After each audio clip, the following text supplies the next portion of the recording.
आप सुन रहे हैं राजा परीक्षित की कहानी। सुनिए कैसे। राजा परीक्षित एक धर्मात्मा और प्रतापी राजा था। एक दिन वह जंगल में शिकार खेलने गया।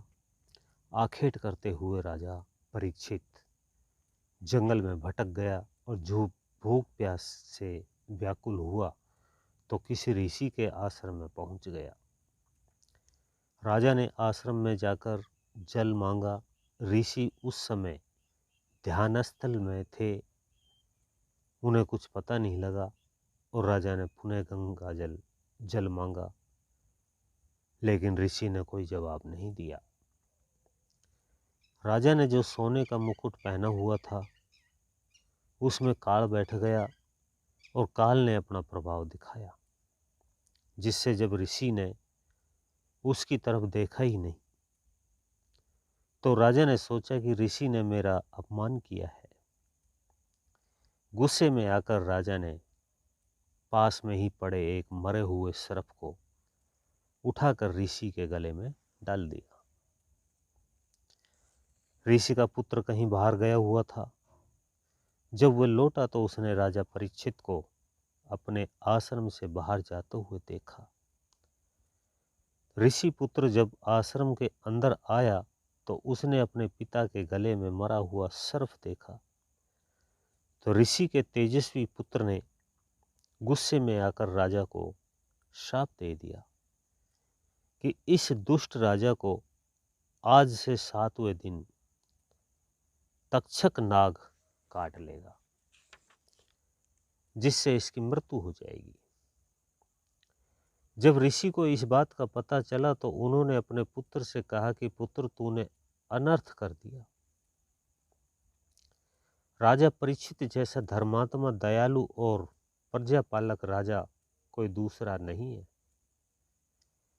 ऋषि मुनियों से उसे विशेष अनुराग है, लेकिन उस समय उसकी बुद्धि पर काल बैठा हुआ था, जिसने उससे ये घिनौना कर्म करवा दिया।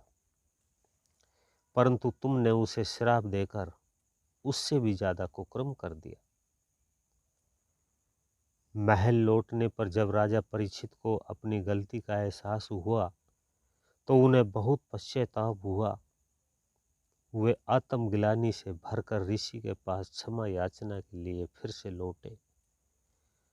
तो ऋषि के आश्रम में जाकर उन्हें श्राप के बारे में पता चला तो राजा परीक्षित ने सोचा कि मैंने अहंकार में आकर ऋषि के गले में सर्प डालकर उनका जो अपमान किया, उसकी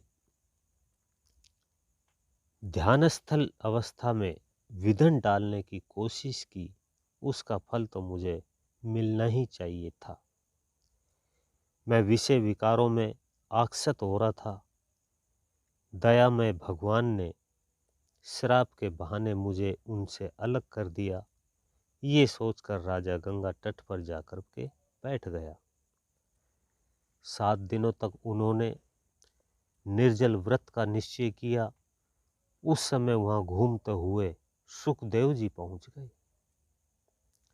सुखदेव जी को जब राजा के श्राप के बारे में पता चला तो उन्होंने राजा परीक्षित को 7 दिनों में पूरी श्रीमद् भागवत का उपदेश सुनाया। राजा ने एकाग्रचित्त होकर भागवत सुनी। राजा के मंत्रियों ने राजा की सुरक्षा के लिए विशेष प्रबंध किए, परंतु 7वें दिन तक्षक नाग सूक्ष्म रूप में एक फूल में छिपकर बैठ गया और जैसे ही राजा परीक्षित फूल को सूंघने के लिए नाग के पास लाए तो नाग ने उसे डस लिया, जिसके विष से उनकी तुरंत मृत्यु हो गई। होनी बहुत बलवान है। हमारे द्वारा किया गया कर्म तब तक हमारा पीछा नहीं छोड़ता जब तक उसे भोग नहीं लिया जाता। इसलिए कर्म फल से बचना महाकठिन है। हम संसार में अपने कर्मों को भोगने के लिए आते हैं, परंतु यहाँ आकर फिर खोटे मंदे कर्मों में लग जाते हैं और इस प्रकार सत्य ज्ञान के बिना उल्टे कर्म ही हमें भोग लेते हैं। भोग से रोग पैदा होते हैं और रोग से शोक। ऐसा कोई कर्म न करो जिससे आगे चलकर नरकों का मुंह देखना पड़े, इसलिए कर्म करने में सदा सचेत रहो।